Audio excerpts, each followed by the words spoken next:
Here's our GCMS, a pretty amazing machine you'll see shortly. We've got a printer, computer that runs it, the power's in the back there. And then we have a vacuum pump, a rough pump underneath. And here it is, this is the GCMS, gas chromatography, mass spectroscopy. This is a EVA up here, looks like Eve from WALL-E. And this guy is our auto sampler. It's going to swing over, pick up samples for us that we want to inject, and it's going to draw them up into this micro syringe here. See the little syringe needle at the bottom. And it takes them from these vials. So it could take from, say, this is vial number 89 here. So you have a sample in here. It's got the little Teflon septum there that the needle can poke through, draw up some sample, and then deliver it to either column A or B. We are currently just using column A. Yeah, I think it's A that we go into. Yep. So we go into A, and this is what it looks like inside. So it injects into here this thin capillary tube. It's where the molecules get separated. It's a very long, thin capillary tube, goes around and around. I think it's about 30 meters. And then after it's going around for a long time, it comes out that way towards the mass spectrometer, which is over here. And yeah, so let's turn it on. It's right now it's in what we call a cold state. I had it completely shut down. So it's going to take a little while to get warmed up, and I'll start it today. So first thing I do is I open up the helium tank. Over here is our helium tank. Yep, it's ultra pure helium. And as always, I open it at the top. There it is. So that gauge right there is telling me that it's got that much pressure of helium in the tank. This gauge is telling me what it's letting out. It's going to let out 50 psi. Is that what it is? But it's also regulated back here again. It's not actually pushing 50 psi. We'll see. But okay, we've got our helium tank open. That's good. And then next up, we turn on the computer. Computer's on. Now I will turn on the GC, which is on the right side, the gas chromatography part of it. Power switch down here. Give that a few minutes to warm up. Okay, it's like the GC started up pretty well. These green dots show that these components are ready to go. This is the cap. That's for the syringe or injection port. It's just heating up slowly. It's set to be at 325 degrees Celsius, so when we inject the sample, it gets vaporized to gas in the hot 325 degrees Celsius. It's at 320 right now, so it's slowly going to 325. That's why I had the red dot there. So just give it a moment. It'll keep going up. Oh, looks like it's happy already. So now we can turn on the mass spec, and its switch is over on the left-hand side here. Power that on. Get that mass spec going. We have to pump down the mass spec and pump the mass spec. We got to create a very strong vacuum within the mass spectrometer. That's why I'm starting it tonight, and then let it go overnight. And maybe a couple days actually come in and check it. Okay, I'm going to be using this software, TurboMass. Here, TurboMass. It's software made by Perkin-Elmer, who created this instrument. So turn that on, and then get the vacuum going. Sign in as an administrator, no password needed. TurboMass, I like some of these names. Now I need to click on this tune page icon. It's these, looks like a pair of glasses right here. Options here. Vacuum, pump vacuum system on. Now you'll hear the rough pump is turning on. That's the first vacuum pump, and then inside of the second vacuum pump, the turbo pump. And you can see the vacuum is starting now. It's getting a stronger vacuum. So inside of the mass spectrometer, we're at about 3 torrs, 2.7 torrs of pressure. So In the room that I'm in, I'm about 760 torrs of pressure, so you can see this is already less than 1 torr of pressure. So very strong vacuum is being emitted.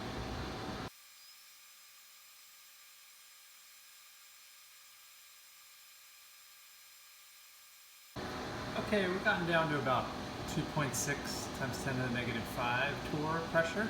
We want it lower than that.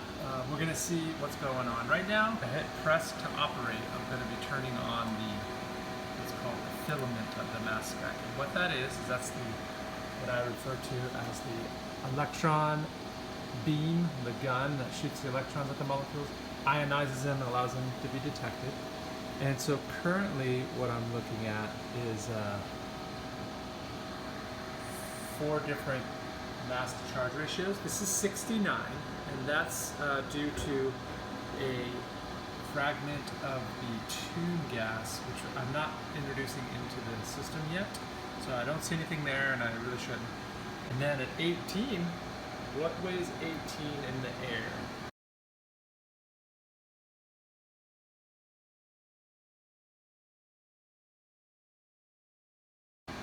18 mass to charge ratio, 18 grams per mole. Water.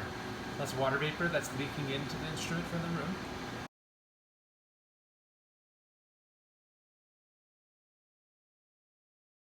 And then 28. What's 28?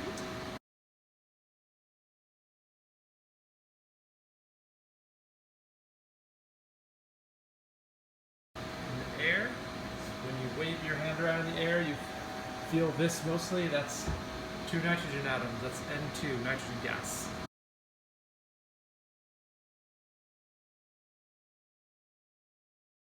Nitrogen weighs 14, 2 nitrogen, N2 is 28. And then we have the signal 32. So that one, I'm glad I see that peak there. I should see that. That's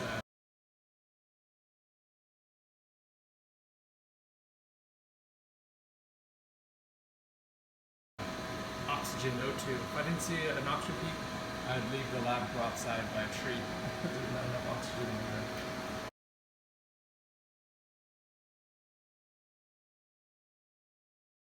So that's what's leaking in. I'm going to see how much of a leak we have. We always have some leak, but we want to limit it.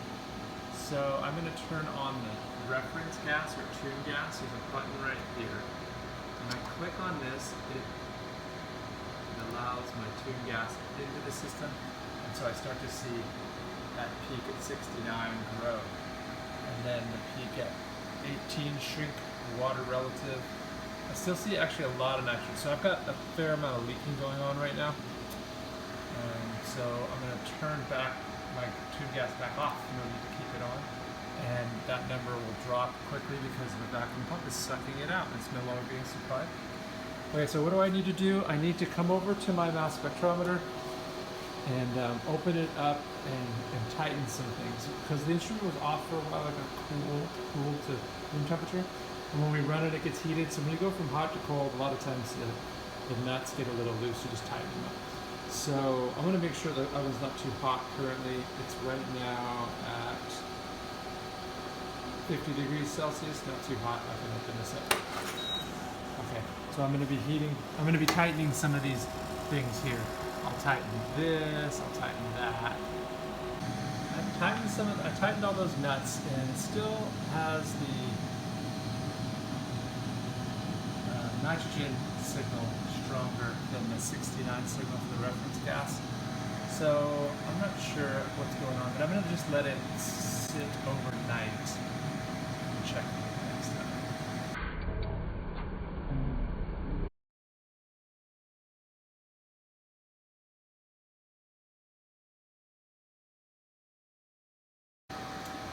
So it's Tuesday, and I was last here on a Saturday, so it's been Saturday, Sunday, Monday.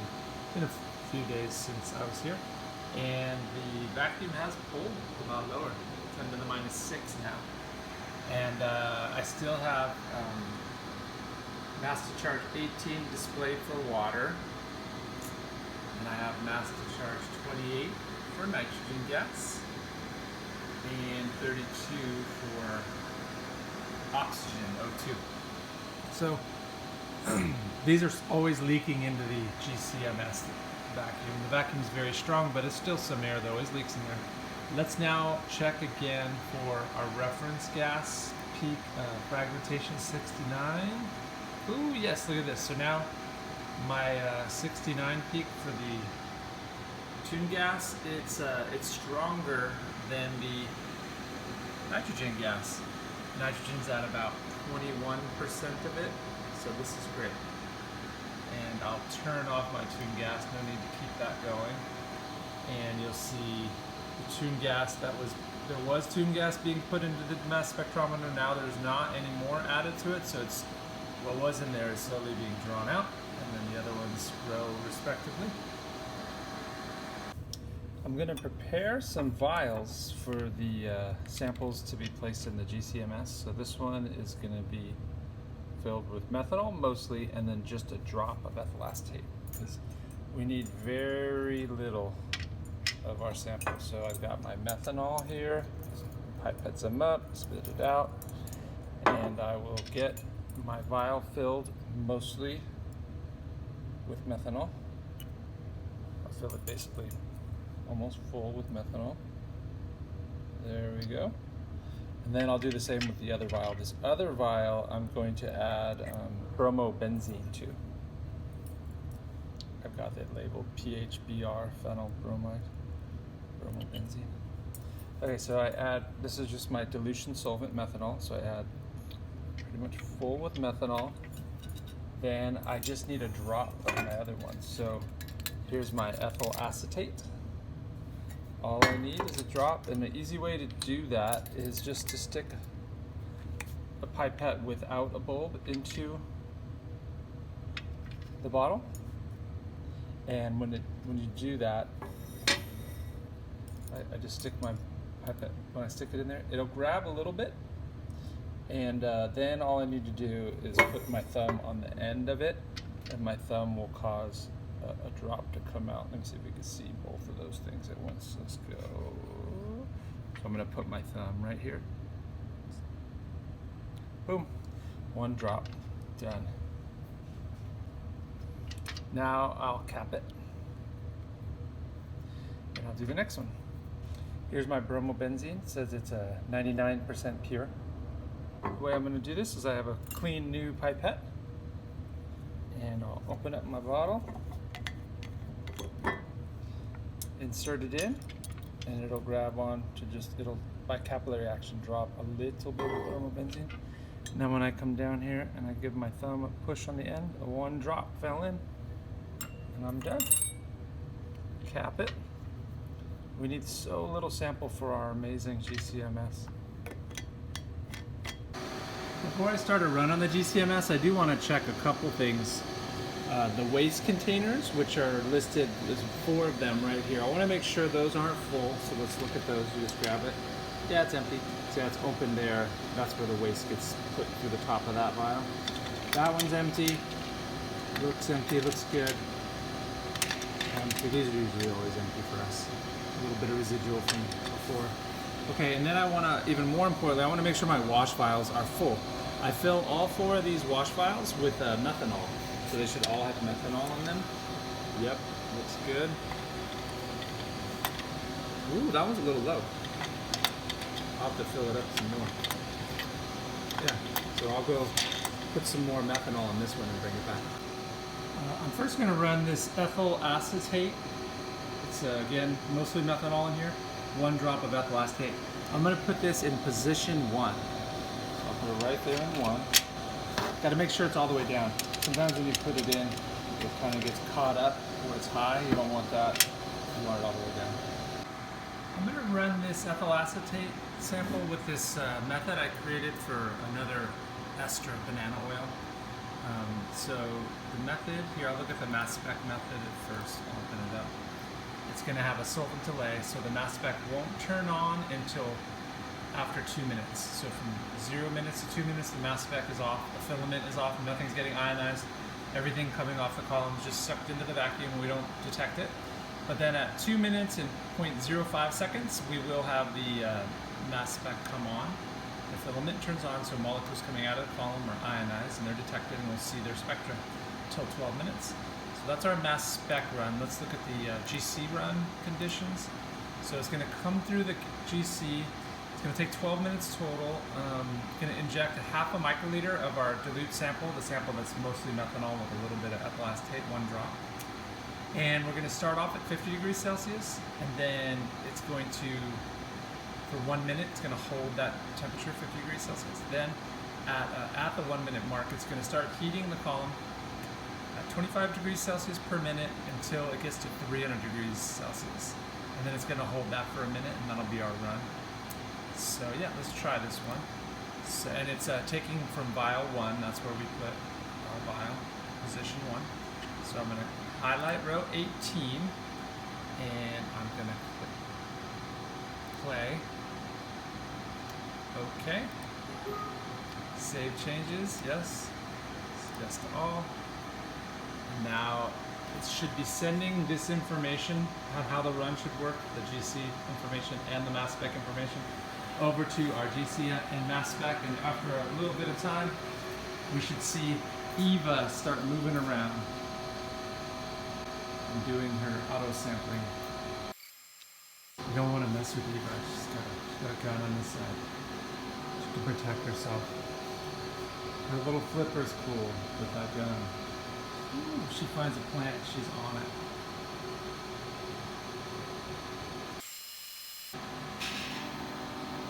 Here she goes.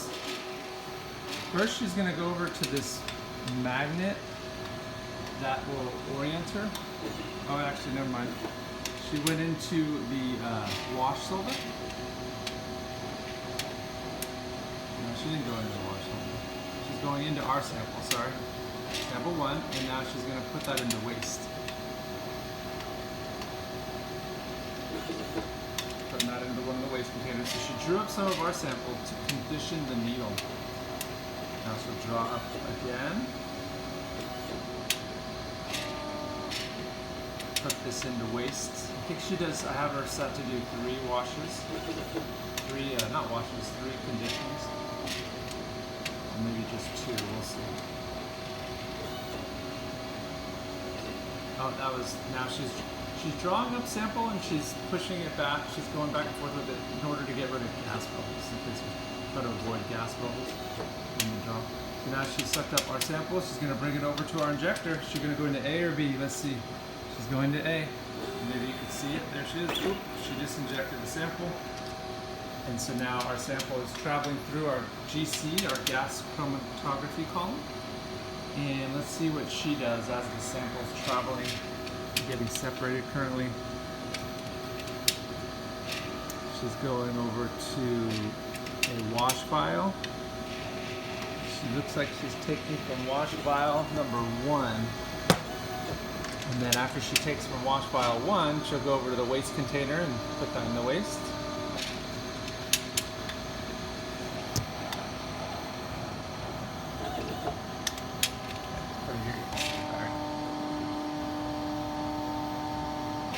Going back to wash vial 1, drawing up some methanol, then to waste container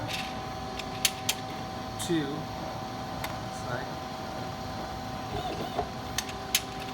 So she keeps washing her needle as our sample is running. This way, when it's time to run the next sample, she's clean and ready to go. Let's see what it looks like over here. So the filament is on. You didn't see the filament was off at first during the solvent delay. Now we can start watching our spectra. I think it's this third one. No. Oh, rusty. Yeah, here it is. So stopwatch.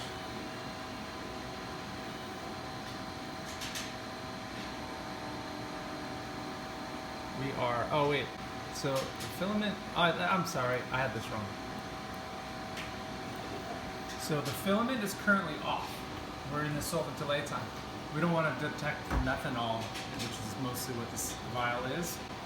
So the methanol will come out, then the filament turns on. You just saw the filament turn on green. So now molecules are being ionized. And we can see it right here. I just looked at a mass spec of that area. Let me make this big. Okay, so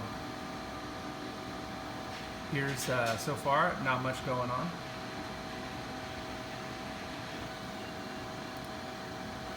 Okay, and yep, now we're looking at live data. When I hit this stopwatch, I display the live collection of data.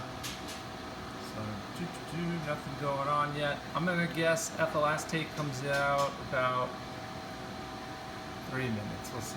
That's just a random guess. I don't remember.